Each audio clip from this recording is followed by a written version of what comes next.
Salam, hər vaxtınız xeyir, hörmətli abituriyentlər. Bu gün coğrafiyadan dim sınaq imtahanında istifadə olunmuş bir sualın izahını verərik.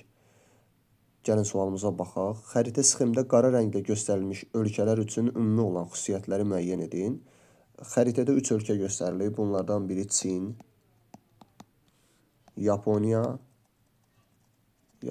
və Cənubi Koreya respublikalarıdır. İxracatında sənaye məhsulları üstünlük təşkil edir. Hər iki ölkənin ixracatında sənaye məhsulları üstünlük təşkil edir. Fikri doğrudur. Həm Çində, həm Cənubi Koreya, həm Yaponiyada ixracatda, yəni sənaye məhsulları üstünlük təşkil edir.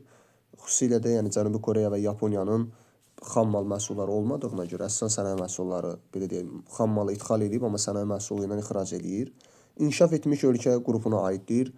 Cənubi Koreya Yaponiya üçün doğru olsa da bu Çin üçün doğru deyil. Çünki Çin inkişaf etməkdə olan ölkədir. Monqoloid irqinə mənsub olan xalqlar üstünlük təşkil edir. Bu fikir doğrudur. Hər üç ölkədə Monqoloid irqinə mənsub olan xalqlar yaşayır. Ona görə bu fikir doğrudur.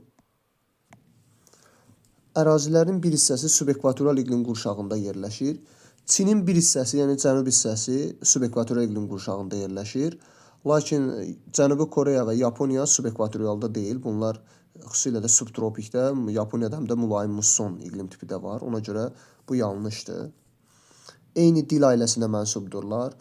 Çin-Tibet dil ailəsidir. Lakin Yaponiya Altay dil ailəsinin Paleoasiya dil qrupuna aiddir. Ona görə bu fikir də yanlışdır, yəni oxşar deyil. İqliminə musson küləklərinin təsiri çoxdur. Bəli, bu fikir doğrudur.